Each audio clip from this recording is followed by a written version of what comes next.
ஆரஞ்சித் போயிட்டு ஏடிஎம்கே கேட்க முடியுமா, இல்லை வந்து பிஜேபியை கேட்க முடியுமா, இல்லை ஆர்எஸ்எஸ்ஸை கேட்க முடியுமா, இல்லை பஜ்ரங்கதளை கேட்க முடியுமா, விஸ்வ இந்து பரிஷாதை போய் கேட்க முடியுமா? அவரே ஓப்பனாக சொல்கிறாரு, நான் ஓட்டு டிஎம்கேவுக்கு தான் போட்டேன், இவங்க தான் என்னுடைய உரிமையை பிரச்சனையை தீர்ப்பாங்கன்னு நான் நம்பி போட்டேன், நான் அவங்கள தான் கேட்க முடியும். தொல் திருமாவளவன் அவர்களுக்கும் ரஞ்சித்துக்கும் இருந்தான அந்த உறவும் கூட கிட்டத்தட்ட ஒரு மனக்கசப்பு வந்து ஏற்பட்டிருக்கு. பின்னாடி இருந்து யாரோ ஆப்ரேட் பண்ணி விடுறாங்க, அதனால தூண்டி விடுறதுனால அவர் வந்து பேசிட்டு இருக்கிறாரு. இப்போ தங்கலான் படம் வந்து ரிலீஸ் ஆக போகுது ரஞ்சித்துக்கு, அதனால ஒரு பப்ளிசிட்டி தேடுறாரு அப்படிங்கிற மாதிரி நிறைய விமர்சனம் இருக்கு. விதைத்தவன் உறங்கினாலும் விதைகள் ஒருபோதும் உறங்குவதில்லை. இந்த வாக்கியம் அப்படிங்கிறது அண்ணல் அம்பேத்கர் அவர்களுக்கு வந்து சரியா பொருந்தும். அதுபோல் அவருடைய வழியில் வந்தவர்கள், அவருடைய வழியில் வந்து போராடியவர்கள், போராடி கொண்டிருக்கிற போராளிகள் அத்தனை பேருக்கும் இந்த வாக்கியம் அப்படிங்கிறது பொருந்தும். ஸோ அந்த வகையில் ரீசெண்டாக பகுஜன் சமாஜ் கட்சியுடைய மாநில தலைவர் ஆம்ஸ்ட்ராங் அவர்களுடைய படுகொலையை எதிர்த்து ஒரு மிகப்பெரிய ஒரு பேரணி ஒன்று வந்து ரீசெண்டாக ஜூலை 20 சனிக்கிழமை அன்னைக்கு ரஞ்சித் அவர்களுடைய தலைமையில் வந்து நடந்தது. ஸோ இந்த பேரணியில் பார்த்தோம் அப்படின்னா ஓப்பனாக ஒரு கடுமையான விமர்சனம் திராவிட முன்னேற்ற கழகம் கட்சி டிஎம்கே மேலே வந்து ஒரு கடுமையான விமர்சனம் வந்து வச்சிருக்கிறாரு ரஞ்சித் அவர்கள். இங்கே அவர் கேட்ட கேள்விகள் என்ன அப்படின்னு பார்த்தோம்னா, ஒரு பக்கம் ரஞ்சித் மேலே வந்து நிறைய விமர்சனங்கள் இருக்குது. அவர் பின்னாடி இருந்து யாரோ ஆப்ரேட் பண்ணி விடுறாங்க, அதனால தூண்டி விடுறதுனால அவர் வந்து பேசிகிட்டு இருக்கிறாரு. பிஎஸ்பிக்கு ஆம்ஸ்ட்ராங்குக்கு அடுத்தபடியாக வந்து இவர் கட்சியில் பொறுப்பெடுக்கிறதுக்காக ஒரு அரசியல் வந்து பண்ணிகிட்ருக்கிறாரு. ஆம்ஸ்ட்ராங் அவர்களுடைய அந்த மரணத்தை வச்சு இவர் வந்து ஒரு அரசியல் பண்ணிகிட்ருக்கிறாரு. ஸோ இந்த மாதிரி ஒரு விளம்பரம் தேடுறாரு. இப்போ தங்கலான் படம் வந்து ரிலீஸ் ஆக போகுது ரஞ்சித்துக்கு, அதனால் ஒரு பப்ளிசிட்டி தேடுறாரு அப்படிங்கிற மாதிரி நிறைய விமர்சனம் இருக்குது. ஆனால் இங்கே நம்ம பார்க்க வேண்டிய விஷயம் என்ன அப்படின்னா, ரஞ்சித் அவர்கள் ஓப்பனாக சொல்லிட்டாரு, நாங்கள் வந்து டிஎம்கேவுக்கு தான் நான் ஓட்டு போட்டேன். எதனால் ஓட்டு போட்டேன்னா, என்னுடைய உரிமைகளையும் என்னுடைய பிரச்சனைகளையும் அவங்க தான் தீர்ப்பாங்க, அதனால தான் நான் ஓட்டு போட்டேன் அப்படின்னு வந்து ஓப்பனாக வந்து சொல்லிட்டாரு. ஸோ இதனால் வந்து திமுகவுக்கும் ரஞ்சித் அவர்களுக்கும் ஒரு கருத்து வேறுபாடாச்சு. அது மட்டும் இல்லாமல் தொல் திருமாவளவன் அவர்களுக்கும் ரஞ்சித்துக்கும் இருந்தான அந்த உறவும் கூட கிட்டத்தட்ட ஒரு மனக்கசப்பு வந்து ஏற்பட்டிருக்கு அப்படின்னு சொல்லலாம். ரெண்டு பேருமே வந்து ஒரு பெரிய அளவில் வீடியோலாம் ரிலீஸ் பண்ணி இன்டைரக்டாக வந்து இது பண்ணாங்க. ஆனால் ரஞ்சித் அவர்கள் கிளியராக சொல்லிட்டாரு, அண்ணன் ஒருபோதும் வந்து நான் தொல் திருமாவளவன் அண்ணன் அவர்களுக்கு எதிராக நான் ஒருபோதும் நிற்க மாட்டேன் அப்படிங்கிற மாதிரி ஒரு ஸ்டேட்மெண்ட் வந்து கொடுத்துருக்காரு. இங்கே பார்க்க வேண்டிய விஷயம் என்ன அப்படின்னா, ஒருத்தர் வந்து ஓப்பனாக சொல்லிட்டாரு, நான் வந்து டிஎம்கேவுக்கு தான் ஓட்டு போட்டேன், அதனால் கேட்க வேண்டியது என்னுடைய உரிமை அப்படின்னு. இப்போ ரஞ்சித் வந்து கேட்குறாரு அப்படின்னு வந்து பல பேர் வந்து சொல்கிறாங்க, ரஞ்சித் வந்து திமுக அப்படி பேசிட்டார் இப்படி பேசிட்டாருன்னு. ரஞ்சித் போயிட்டு ஏடிஎம்கே கேட்க முடியுமா, இல்லை வந்து பிஜேபியை கேட்க முடியுமா, இல்லை ஆர்எஸ்எஸ்ஸை கேட்க முடியுமா, இல்லை பஜ்ரங்கதளை கேட்க முடியுமா, விஸ்வ இந்து பரிஷாதை போய் கேட்க முடியுமா? கேட்க முடியாது. ஏன்னா அவரே ஓப்பனாக சொல்கிறாரு, நான் ஓட்டு டிஎம்கேவுக்கு தான் போட்டேன், இவங்க தான் என்னுடைய உரிமையை பிரச்சனையை தீர்ப்பாங்கன்னு நான் நம்பி போட்டேன், நான் அவங்கள தான் கேட்க முடியும்.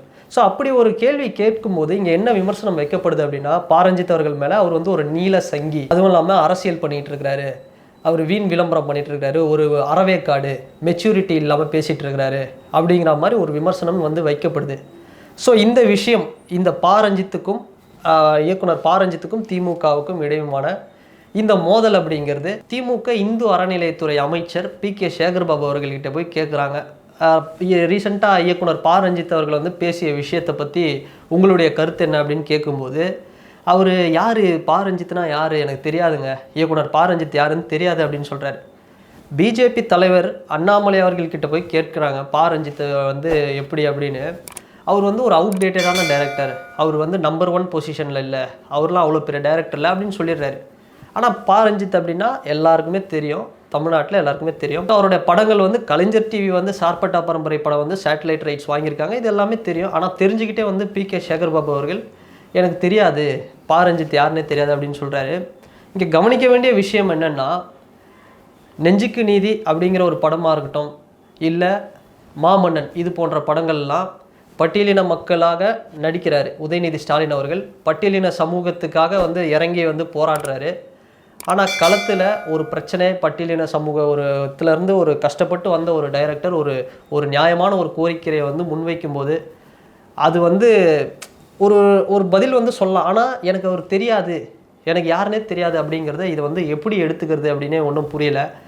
ஸோ இந்த வீடியோவில் ரஞ்சித் அவர்களுக்கும் திமுகவுக்கும் இடையுமான இந்த போயிட்டுருக்கிற இந்த பிரச்சனை என்ன அப்படிங்கிறத தான் இந்த வீடியோவில் நம்ம டிஸ்கஸ் பண்ண போகிறோம். ஸோ தொடர்ந்து வீடியோ பாருங்கள், வாங்க வீடியோக்குள்ளே போகலாம். இந்த விவகாரத்தில் ஒரு விஷயத்தை பார்த்தோம் அப்படின்னா, இயக்குனர் ரஞ்சித் அவர்கள் வந்து இன்னைக்கு நேற்று இல்லை, 5 வருஷத்துக்கு முன்னாடியே அவர் இன்னைக்கு இப்போ ரீசெண்டாக பேசிகிட்டு இருக்கிற மேட்ரை 5 வருஷத்துக்கு முன்னாடியே பேசியிருக்கிறாரு. அது என்னென்னா, எஸ்சி எஸ்டி பட்டியலின சமூகத்தில் இருக்கிற அரசியல் தலைவர்களை தேர்ந்தெடுத்து அவங்கள ஓட்டு போட்டு பார்லிமெண்ட்டுக்கு அனுப்புகிறாங்க. ஆனால் சிலர் அங்கே போயும் வந்து பிரச்சனைகளை வந்து மக்களுக்கான பிரச்சனைகளை வந்து பேசுறதில்ல. அப்படி பேசாதவங்களை வந்து கூட்டணி கட்சிகள் அவங்களுக்கு மேலே இருக்கிற கட்சிகளை வந்து தடுக்குதா? அப்போ வெறும் வந்து வாக்கு அரசியலுக்காக மட்டும்தான் வந்து பட்டியலின மக்களுடைய வாக்குக்காக மட்டும்தான் இங்கே பயன்படுத்தப்படுறாங்களா? அப்படிப்பட்ட கட்சிகளோட ஏன் இருக்கீங்க? நீங்கள் வெளியே வாங்க அங்கேருந்து, நாங்கள் உங்களை வந்து ஜெயிக்க வைக்கிறோம் அப்படிங்கிற மாதிரி வந்து ஒரு ஸ்டேட்மெண்ட் வந்து கொடுத்துருந்தாரு.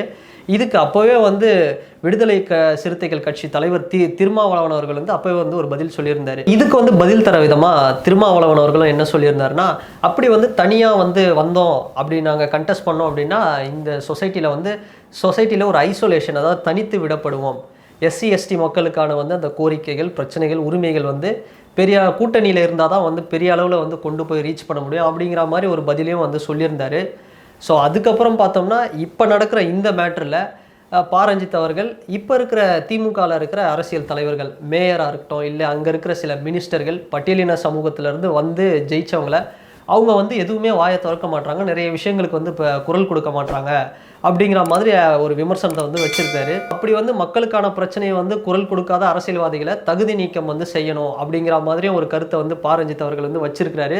இதோட ஒரு முக்கியமான விஷயம் என்னென்னா, ஸோ இவர்கள் வந்து ஒரு கட்சியோ ஏதோ ஒரு கட்சி சீட்டு கொடுக்குது அப்படின்றதுக்காக வந்து இங்கே வரல. அவங்க வந்து இன்னைக்கு வந்து கண்டெஸ்ட் பண்ணி ஜெயிச்சிருக்காங்க. சில அரசியல் தலைவர்கள் பட்டியலின சமூகத்திலேருந்து வந்திருக்காங்க அப்படின்னா அதுக்கு காரணம் அம்பேத்கர் அவர்கள் வந்து ஏற்படுத்திய அந்த ரிசர்வேஷன் தான் காரணம். அதனால வந்ததுனால தான் இன்றைக்கி வந்து வந்திருக்காங்க.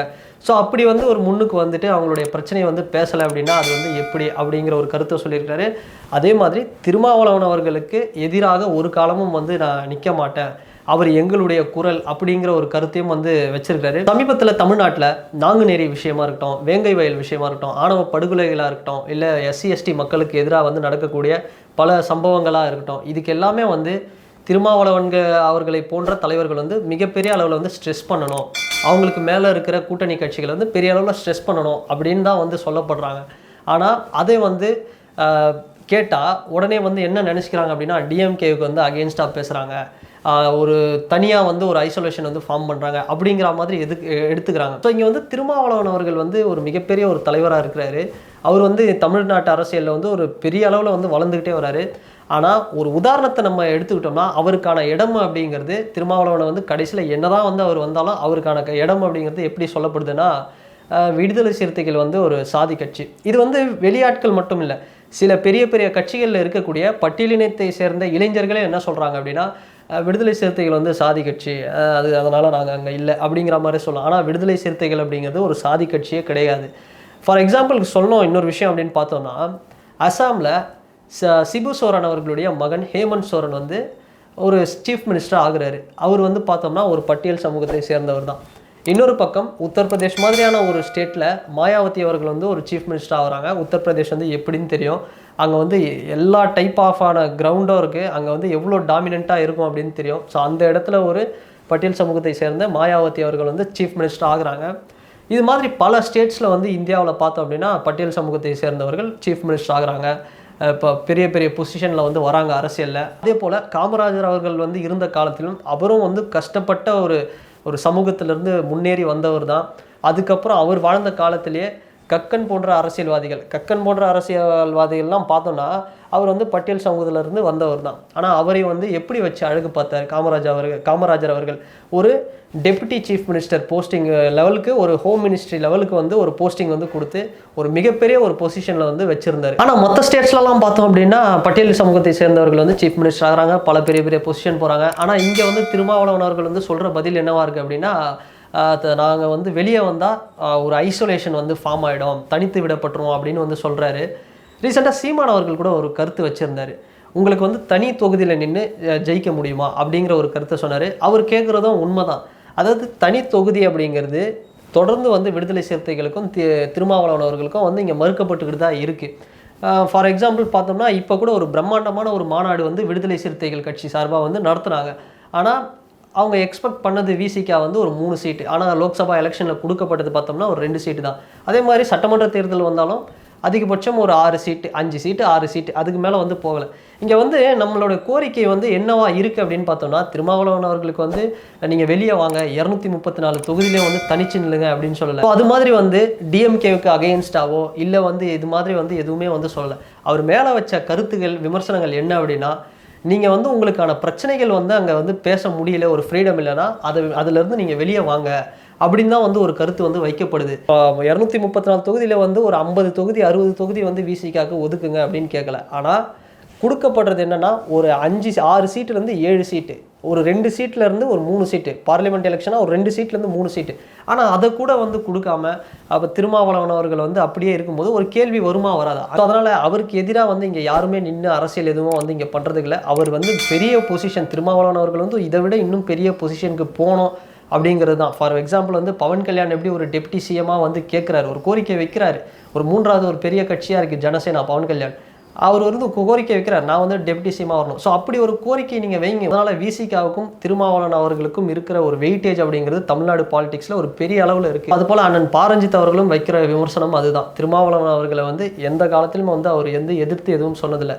நீங்கள் வந்து இன்னும் பெரிய அளவில் போகணும் அப்படிங்கிறத மட்டும்தான் அவர் வந்து பல வருஷமாக வந்து சொல்லிட்டு இருக்கிறாரு. ஸோ அதே கருத்து தான் வந்து நானும் இந்த இடத்துல சொல்கிறேன். அண்ட் இந்த வீடியோ பற்றின உங்களுடைய கருத்து என்ன அப்படிங்கிறத இந்த கமெண்ட் செக்ஷனில் பதிவிடுங்க. அண்ட் இந்த வீடியோ உங்களுக்கு பிடிச்சிருந்ததுன்னா லைக் பண்ணுங்கள், ஷேர் பண்ணுங்கள், கமெண்ட் பண்ணுங்கள், சப்ஸ்கிரைப் பண்ணுங்கள். அண்ட் வேறு ஒரு வீடியோவில் வேறு ஒரு கண்டென்ட்டில் நான் உங்களை பார்க்குறேன். பாய்.